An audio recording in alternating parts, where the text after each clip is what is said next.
Welcome friends.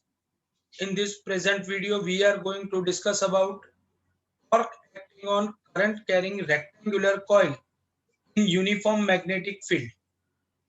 Consider करो कि यहाँ पर यूनिफॉर्म मैग्नेटिक फील्ड प्रोड्यूस करने के पर्पज से मैंने यहाँ पर दो ब्राउन कलर के मैग्नेट्स लिए हुए हैं। इसका ये एन पोल है और ये एस पोल है।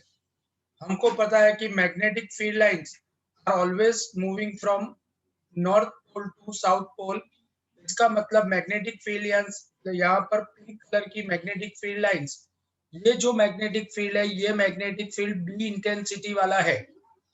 कंसीडर करो कि यहाँ पर मैंने ऐसे यूनिफॉर्म मैग्नेटिक फील्ड के अंदर एक रेक्टेंगुलर कॉइल रखा है और ये रेक्टेंगुलर कॉइल का एरिया वेक्टर मैग्नेटिक फील्ड के साथ थीटा जितना एंगल बना रहा है। अगर एरिया वेक्टर मैग्नेटिक फील्ड के साथ थीटा जितना एंगल बना रहा है, यहाँ पर ये रेक्टेंगुलर कॉइल की लेंथ, ये रेक्टेंगुलर कॉइल की लेंथ,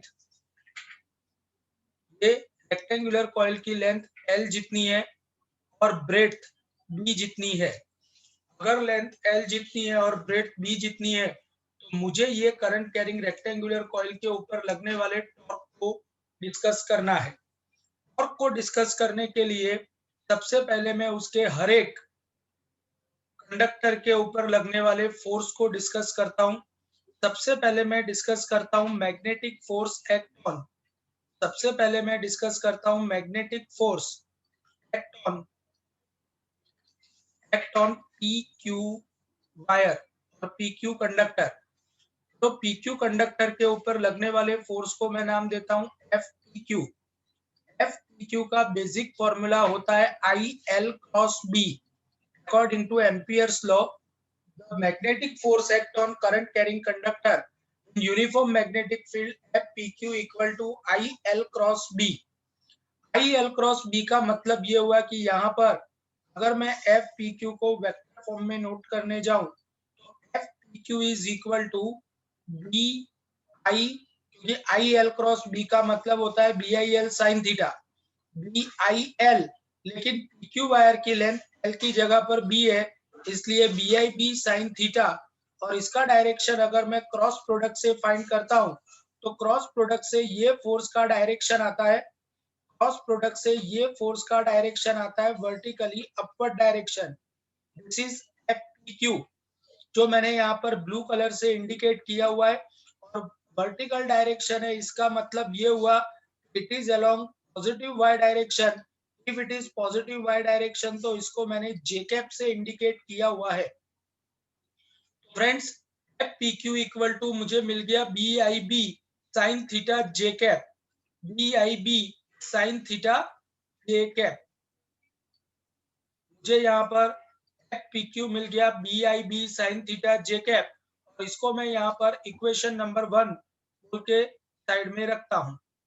इसी तरीके से फ्रेंड्स याद रखो, यहाँ पर सेम वे में डिस्कस करने जा रहा हूँ उसका ऑपोजिट कंडक्टर जो है आरएस के ऊपर लगने वाले टॉर्क को अगर मुझे डिस्कस करना है तो similarly magnetic force act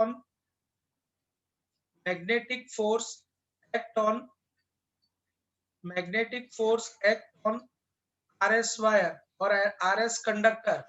RS conductor के ऊपर लगने वाला मैग्नेटिक टॉर्क होगा F R S is equal to basic formula is I L cross B. यहाँ पर भी आप देख सकते हो उसकी भी लेंथ बी जितनी ही है, इसलिए B I B angle is theta, so sine theta. And ये जो टॉर्क लगेगा, ये जो फोर्स लगेगा, ये फोर्स यहाँ पर डाउनवर्ड डायरेक्शन में होगा क्योंकि यहाँ पर करंट का डायरेक्शन उससे रिवर्स है, इसलिए ये डाउनवर्ड डायरेक्शन में लगेगा। तो ultimately we can say that यहाँ पर पीक्यू कंडक्टर और आरएस कंडक्टर के ऊपर लगने वाला जो पीक्यू कंडक्टर और आरएस कंडक्टर के ऊपर लगने वाले पीक्यू और आरएस के ऊपर लगने वाले जो टॉर्क्स है, पीक्यू और आरएस के ऊपर लगने वाले जो फोर्स है, वो फोर्स आप देख सकते हो कि इक्वल एंड ऑपोजिट है, as well as they are concurrent forces. They are concurrent forces. अगर ये कॉन्करेंट फोर्स है गो, ये उनमें से उनकी लाइन ऑफ एक्शन एक ही पॉइंट में से पास हो रही है, अगर ये एक ही लाइन में से पास होती है तो it is said to be concurrent forces. जब कोई ऑब्जेक्ट के ऊपर equal, opposite as well as concurrent forces लगते हैं तो ये फोर्सेस का रिजल्टेंट फोर्स जीरो होता है। ये फोर्सेस का रिजल्टेंट फोर्स जीरो होता है और ये फोर्सेस का रिजल्टेंट फोर्स जीरो होने की वजह से ये फोर्सेस यहाँ पर कोई भी टाइप की इफेक्टिवनेस जनरेट नहीं करेंगे। We can say that here as shown in diagram,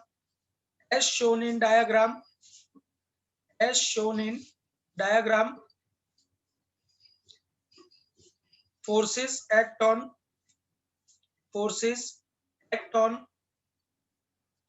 PQ and RS conductor. PQ and RS conductors are equal in magnitude, opposite in direction,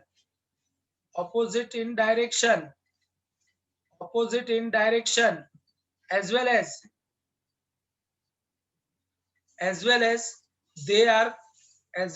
they are concurrent forces. They are concurrent forces. अगर वो concurrent forces है तो इसका मतलब तो ये हुआ they are concurrent forces, so they are in equilibrium. ये सिस्टम ये फोर्सेस की वजह से इक्विलिब्रियम में होगा and so they cannot produce any effect over there. Torque produce करने में या प्रोड्यूस ओवर हियर, ये जो पर्टिकुलर फोर्सेस है, ये फोर्स यहाँ पर टॉर्क प्रोड्यूस करने में भी कोई हेल्प नहीं करेगा, लीनियर मोशन करने में भी कोई हेल्प नहीं करेगा। ये फोर्सेस का रिजल्टेंट फोर्स जीरो हो जाता है। तो अब मैं डिस्कस करने जा रहा हूं यहाँ पर QR वायर और PS वायर के ऊपर लगने वाला मैग्नेटिक फोर्स। एक्ट ऑन, सबसे पहले मैं डिस्कस करूंगा QR wire. Magnetic force act on QR wire, that is equal to, उसको मैंने F1 नाम दिया। F1 is equal to, basic formula is IL cross B। QR wire में से पास होने वाला करंट I है, उसकी लेंथ L है, लेकिन करंट डाउनवर्ड डायरेक्शन में जा रहा है, इसलिए minus J cap cross IL cross B। यहाँ पर magnetic field positive X direction में है, इसलिए B I कैप। तो ये फोर्स अगर F1 है, F1 equal to BIL minus J cross I, मतलब K कैप। इसका मतलब ये हुआ कि ये जो फोर्स मुझे मिलेगा, आप देख सकते हो, this is BIL K cap, और ये जो फोर्स मिलेगा वो K कैप की डायरेक्शन में, मतलब पॉजिटिव Z की डायरेक्शन में है। फ्रेंड्स, पॉजिटिव Z का डायरेक्शन मतलब यहाँ पर ये जो फोर्स लग रहा होगा, ये फोर्स का डायरेक्शन 3 डायमेंशन में कुछ इस तरफ होगा। इसका जो डायरेक्शन होगा वो 3 डायमेंशन में कुछ इस तरफ होगा। इसी तरीके से यहाँ पर मैं डिस्कस करता हूँ मैग्नेटिक फोर्स एक्ट ऑन, यहाँ पर मैं डिस्कस करता हूँ magnetic force act on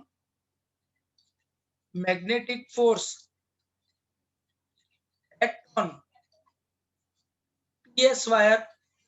PS wire के ऊपर लगने वाला मैग्नेटिक फोर्स होगा F2 equal to, same way अगर डिस्कस करने जाओ तो IL, यहाँ पर करंट ऊपर की तरफ S2P जा रहा है, इसलिए J cap cross B I cap, and you very well know that B cross I is equal to minus K cap. It is BIL minus K cap. This is said to be magnetic force act on. SP wire. आप देख सकते हो कि SP wire और QR wire के ऊपर लगने वाला मैग्नेटिक फोर्स, यहाँ पर इसके ऊपर SP वायर के ऊपर लगने वाला मैग्नेटिक फोर्स कुछ इस डायरेक्शन में होगा। आप देख सकते हो कि दोनों फोर्सेस इक्वल है, BIL अपोजिट डायरेक्शन में है, के कैप माइनस के कैप। बट आप ध्यान से देखने जाओ तो आपको पता चलेगा कि अगर मैं ये दोनों फोर्सेस को पीछे की तरफ एक्सपांड करूं या आगे की तरफ एक्सपांड करूं, उनकी लाइन ऑफ एक्शन कहीं पर भी मीट नहीं करेगी। तो these two forces are equal in magnitude. These two forces are equal in magnitude, opposite in direction, as well as non-concurrent forces, अगर ये नॉन कॉन्करेंट फोर्सेस है, इसका मतलब तो ये हुआ कि दे विल प्रोड्यूस टॉर्क,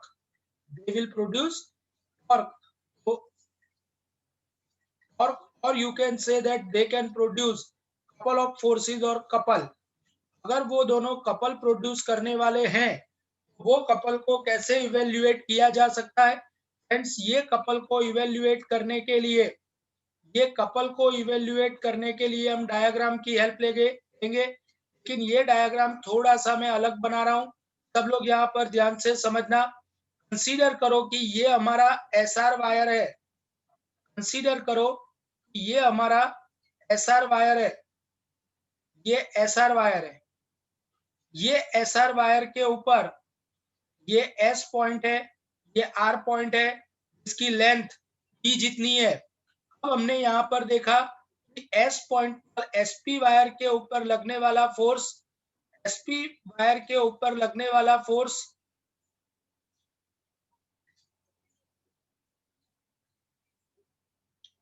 और R पॉइंट पे लगने वाला फोर्स, दोनों फोर्सेस इक्वल एंड अपोजिट है। एज वेल एज यहाँ पर कंसीडर करो कि ये फोर्स का मैग्नीट्यूड BIL है, ये फोर्स का मैग्नीट्यूड भी BIL है, सिर्फ उनका डायरेक्शन ऑपोजिट है। अब मैं यहाँ पर BIL किसी भी एक वेक्टर को अगर पीछे की तरफ एक्सपांड करता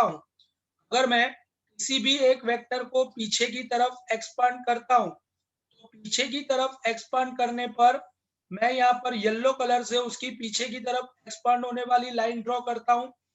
ये पीछे की तरफ एक्सपांड हुआ, ये जो पीछे की तरफ एक्सपांड होने वाली लाइन मिलती है, ये लाइन को बोला जाता है लाइन ऑफ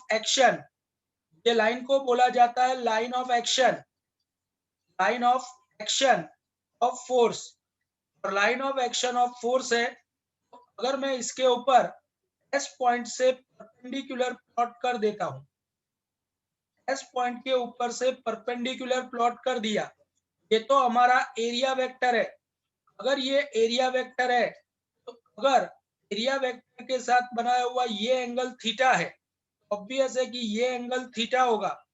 ये एंगल 90 माइनस थीटा होगा,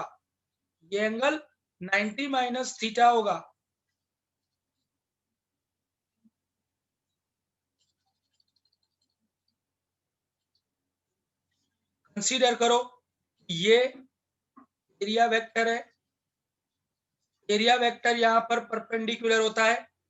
ये एंगल अगर थीटा है, तो ये एंगल थीटा बनेगा, और हम सबको पता है कि ये 90 है, ये एंगल थीटा है। इसका मतलब ये हुआ कि ये एंगल 90 माइनस थीटा बनेगा। यहाँ पर हमारे पास टॉर्क कैलकुलेट करने का फंडामेंटल फॉर्मूला क्या है? Torque is equal to couple of forces,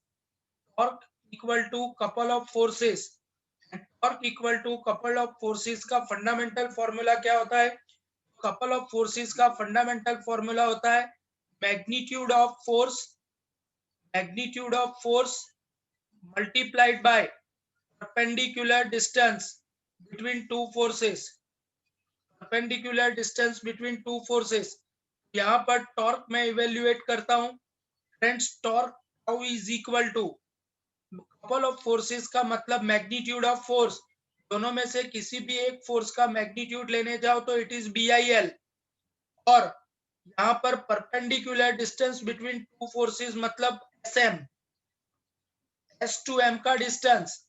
यहाँ पर मुझे SM डिस्टेंस कैलकुलेट करना है। इसको मैं अभी टेम्पररीली इक्वेशन नंबर ये 3 था, ये इक्वेशन नंबर 4 है, इसको मैं इक्वेशन नंबर 5 बोल देता हूं और साइड में रहने देता हूं। अगर मैंने इसको इक्वेशन नंबर 5 बोला और इसको साइड में रखता हूं, फ्रेंड्स यहां पर अब मेरी बात ध्यान से समझना।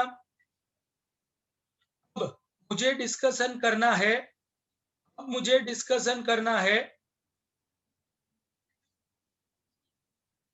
एसएम डिस्टेंस का।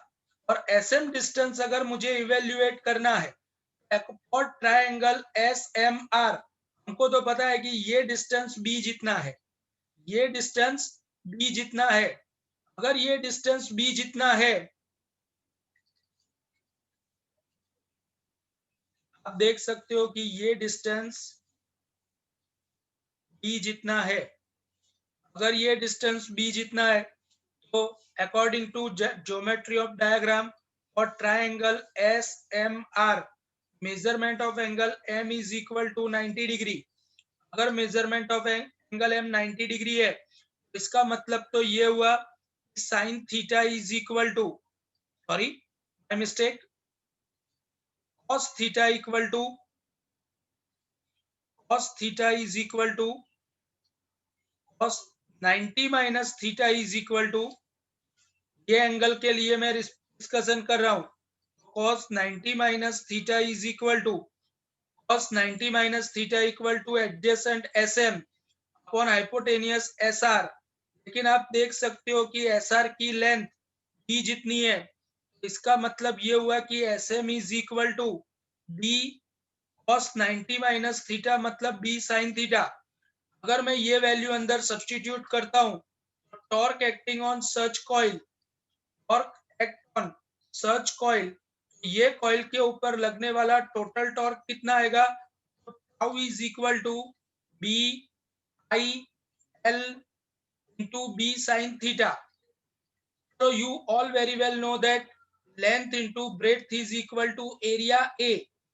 अगर ये जो पर्टिकुलर कॉइल है, वो जो प्लेन बना रहा है उसका एरिया ए जितना है, तो torque tau is equal to B I A sine theta.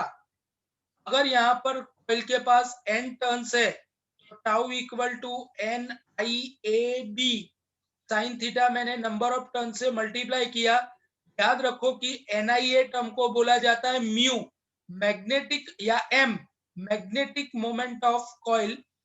Tau is equal to mu B sine theta, it will technically become torque tau is equal to mu cross b, and this is equation of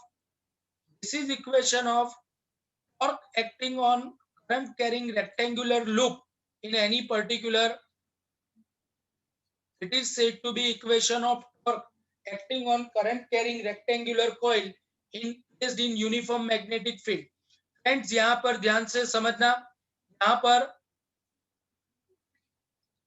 मैंने mu equal to NIA लिखा हुआ है। यहाँ पर याद रखो कि magnetic moment, यहाँ पर mu is said to be magnetic moment of coil या सोलेनॉइड। मैग्नेटिक मोमेंट का फॉर्मूला होता है NIA, N stand for number of turn, I मतलब इलेक्ट्रिक करंट, A मतलब area vector of plane of this particular rectangular loop. यहाँ पर मेरी बात ध्यान से समझो, मैग्नेटिक मोमेंट का यूनिट ऑफ मैग्नेटिक मोमेंट क्या होगा, तो इसके ऊपर से हम बोल सकते हैं कि मैग्नेटिक मोमेंट का यूनिट होगा एम्पियर इंटू मीटर स्क्वायर, और it is also said to be joule per tesla. Ampere into metre square, और it is also said to be joule per tesla. Magnetic moment का is a vector quantity and its direction is always perpendicular to its area vector। Magnetic moment is a vector quantity and its direction is always perpendicular to its area vector। So this is all about torque act on current carrying rectangular coil in magnetic field। and याद रखो कि इसके ऊपर से ही galvanometer का construction किया गया है। और नेक्स्ट वीडियो में हम डिस्कस करेंगे गैल्वेनोमीटर कैसे बिहेव करता है और कैसे वर्किंग कंस्ट्रक्शन होता है। Thank you very much.